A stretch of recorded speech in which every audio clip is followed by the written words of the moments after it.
नहमदुहु व नुसल्ली व नुसल्लिम अला रसूलिहिल करीम अम्मा बाद फ़अऊज़ु बिल्लाहि मिनश शैतानिर रजीम बिस्मिल्लाहिर रहमानिर रहीम। मेरे मुअज़्ज़ज़ सामाईन इकराम, अस्सलामु अलैकुम व रहमतुल्लाहि व बरकातुहू। मैं अपने रब कायनात से ये दुआ करती हूँ कि मेरे जितने भी सुनने वाले हैं, रब कायनात सबको सेहतमंद, तंदुरुस्त और लंबी ज़िंदगियाँ अता फरमाए। हम सब की हर मुश्किलों, परेशानियों, तंगदस्तियों में मेरा रब कायनात हमारी मदद अता फरमाए। हमें ज़हनी, रूहानी, जिस्मानी अज़ियत और तकलीफ़ और बीमारियों से निजात अता फरमाए। हमें ज़हनी और रूहानी सुकून अता फरमाए। हमें बीमार दुनिया से बचाकर बीमार मदीना बनाए। और जो हम सब के हक़ों में बेहतर है, मेरा रब कायनात हमारे लिए वो अता फरमाए। और जो हमारे हक़ों में बेहतर नहीं, उसका ख्याल भी हम सब के दिलों से निकाल दे और हम सबको अपनी रज़ा पर राज़ी रहने वाला बना दे। आमीन सुमा आमीन। माशाल्लाह से आज 18 रमज़ानुल मुबारक की तारीख है, 18वां रोज़ा और जुम्मतुल मुबारक का दिन है।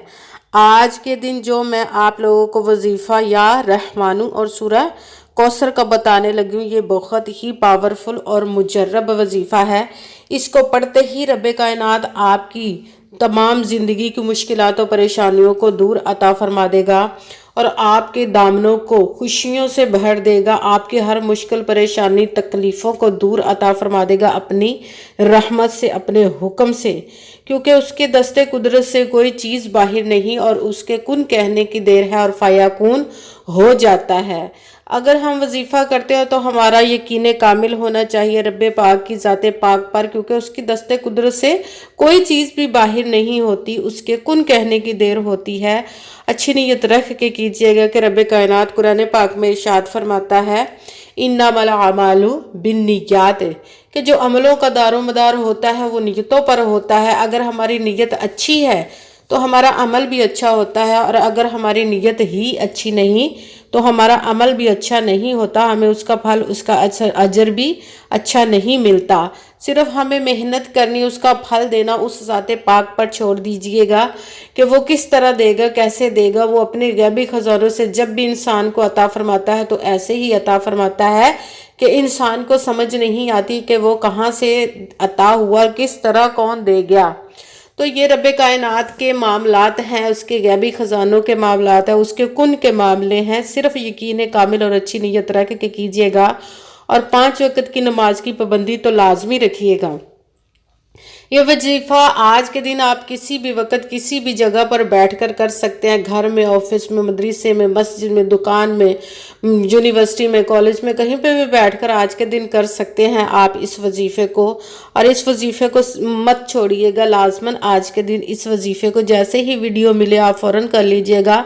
अगर फ़ौरन किसी वजह से ना कर सके तो जैसे ही आपको आज के दिन टाइम मिले तो आप इसको फ़ौरन कर लीजिएगा। इस वजीफ़े को आप रब कायनात के गैबी ख़जानों से दौलत लेने के लिए भी कर सकते हैं। अपनी किस्मत के सितारों को चमकवा ले, अपने तकदीर के बंद तालों को खुलवा ले इस वजीफ़े को करते ही, क्योंकि ये बख्शिश का अशरा है। इसमें अपने गुनाहों की बख्शिश की खूब दुआ कीजिएगा और अपनी किस्मत को चमकवा लीजिएगा।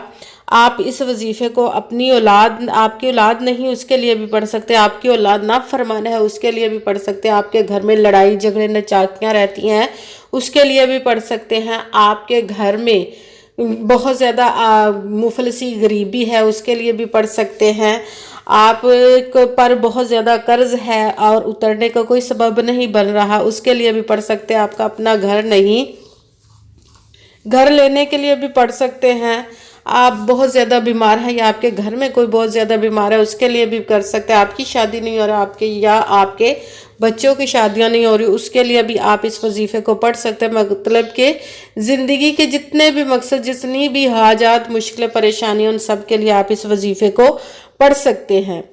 वजीफ़ा पढ़ने से पहले कमेंट्स में अपना नाम और जहां आप रहते हैं उस जगह का नाम ज़रूर लिखिएगा ताकि मैं भी आप लोगों के लिए दुआ कर सकूं और फिर वजीफ़े की भी आप लोगों को इजाज़त मिल जाएगी। अगर वीडियो अच्छी लगे तो इसको लाइक ज़रूर कीजिएगा और आगे भी शेयर कर दीजिएगा ताकि किसी दूसरे को हमारी वजह से फ़ायदा पहुँचे तो हमारे लिए सदका जारिया बन जाए। और जो नए हैं इस चैनल पर, इस चैनल को सब्सक्राइब कर ले, बेल आइकन को भी दबा ले ताकि मेरी अगली आने वाली वीडियो आप तक पहुँच सके। اور ویڈیو اچھی لگے تو اس کو لائک ضرور کیجئے گا، اور آپ مجھ سے کسی مسئلے کے بارے میں استخارہ کروانا چاہتے ہوں یا کسی کام کا حساب لگوانا چاہتے ہوں یا کسی کام کے لیے وظیفے کا پوچھنا چاہتے ہوں یا کہ قرآن پاک آن لائن پڑھنا چاہتے ہیں یا محفل پاک کے لیے بلوانا چاہتے ہوں تو واٹس ایپ کا نمبر ویڈیو پر چل رہا ہے، آپ لوگ مجھ سے رابطہ کر سکتے ہیں۔ اگر میرے بہن یا بھائی مجھ سے رابطہ کرنا چاہتے ہو تو واٹس ایپ پر وائس میسج کر کے مجھے اپنا مسئلہ بتا سکتے ہیں۔ اگر بہنیں یا مائیں مجھ سے رابطہ کرنا چاہتی ہیں تو وہ واٹس ایپ پر وائس کال کر کے مجھ سے بات کر سکتی ہیں، اپنا مسئلہ بتا سکتی ہیں۔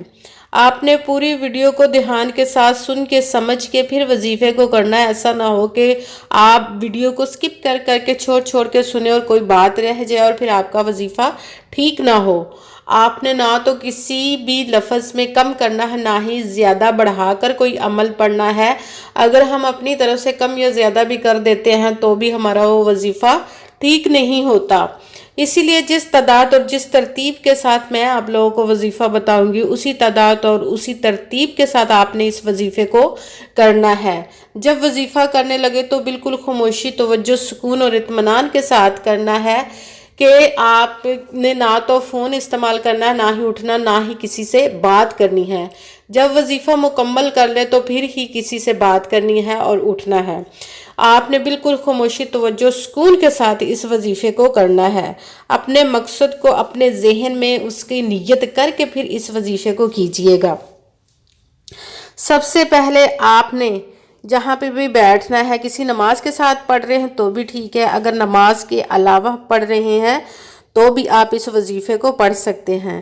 سب سے پہلے آپ نے باوضو ہو کر بیٹھ جانا ہے اور آپ نے سب سے پہلے ایک مرتبہ درود پاک پیارے محبوب حضرت محمد صلی اللہ علیہ وآلہ وسلم کی بارگاہ اقدس میں تحفہ پیش کرنا ہے۔ کوئی سا بھی درود پاک پڑھ سکتے ہیں، مگر درود ابراہیمی جو نماز میں پڑھا جاتا ہے وہ والا درود پاک ایک مرتبہ پڑھ کے اپنے وظیفے کو شروع کر لیں۔ سب سے پہلے نمبر پر جو وظیفہ پڑھنا ہے وہ ہے رب کائنات کے اسم مبارکہ یا فتاحو، یا فتاحو، یا فتاحو، اس کو آپ نے 7 مرتبہ 7 ٹائم پڑھنا ہے۔ اس کے ساتھ ہی دوسرے نمبر والا وظیفہ شروع کر دینا، یا غفارو، یا غفارو، یا غفارو، اس کو آپ نے 11 مرتبہ 11 ٹائم پڑھنا ہے۔ جب آپ نے یا غفارو دوسرے نمبر والا وظیفہ پڑھ لیا تو اب تیسرے نمبر والا وظیفہ شروع کر دینا ہے۔ ایک مرتبہ بسم اللہ الرحمن الرحیم پڑھ کر سورہ کوثر قرآن پاک کی سب سے چھوٹی سورت ہے، اِنَّا أَعْطَيْنَاكَ الْكَوْثَرَ فَصَلِّ لِرَبِّكَ وَانْحَرْ إِنَّ شَانِئَكَ هُوَ الْأَبْتَرُ۔ سورہ کوثر کو ایک مرتبہ آپ نے پڑھنا ہے۔ جب آپ سورۃ کوثر ایک مرتبہ پڑھ لیں تو پھر اس کے ساتھ ہی آپ نے سبحان اللہ، سبحان اللہ، سبحان اللہ، اس کو آپ نے 11 مرتبہ 11 ٹائم پڑھنا ہے۔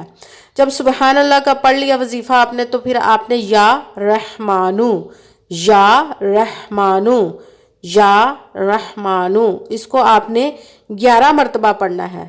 سب سے پہلے ایک مرتبہ درود پاک پڑھا، اس کے ساتھ ہی یا فتاحو، اس کو آپ نے 7 مرتبہ 7 ٹائم پڑھا، اور پھر ساتھ ہی یا غفارو، اس کو 11 مرتبہ 11 ٹائم پڑھا، پھر ایک مرتبہ بسم اللہ شریف پڑھ کے سورہ کوثر ایک مرتبہ پڑھنی، اس کے ساتھ ہی سبحان اللہ، اس کو آپ نے 11 مرتبہ 11 ٹائم پڑھنا، اس کے ساتھ ہی یا رحمانو، اس کو بھی آپ نے 11 مرتبہ 11 ٹائم ہی پڑھنا ہے۔ پھر آپ نے ایک مرتبہ وہی درود پاک پڑھنا ہے جو درود پاک آپ نے وظیفہ شروع کرنے سے پہلے پڑھا تھا۔ درود پاک پڑھنے کے بعد آپ کا وظیفہ مکمل ہو گیا۔ آپ دونوں ہاتھوں کو رب کائنات کی بارگاہ اقدس میں بلند کر لینا ہے۔ سب سے پہلے اپنے گناہوں کی بخشش کی خوب دعا کیجئے گا، کیونکہ یہ دوسرا عشرہ ہے اور یہ بخشش کا عشرہ ہے، تو اس میں اپنے گناہوں کی سب سے پہلے معافی مانگنی ہے۔ اس کے بعد جتنے بھی مقصد جس حاجت کے لیے آپ نے اس وظیفے کو کیا اس کی خوب دعا کیجئے گا۔ دعاؤں میں مجھے بھی یاد رکھیے گا۔ میرے لیے بھی دعا کیجیے گا۔ جزاک اللہ خیرہ۔ جس مقصد جس حاجت کے لیے آپ نے اس وظیفے کو کیا، رب کائنات اپنے پیارے محبوب کے صدقے، اس پیارے پیارے ماہ مبارک اور اس دوسرے عشرے بخشش کے عشرے کے صدقے آپ کی تمام نیک و جائز حاجات کو قبول و منظور عطا فرمائے، آمین ثم آمین۔ السلام علیکم ورحمۃ اللہ وبرکاتہ۔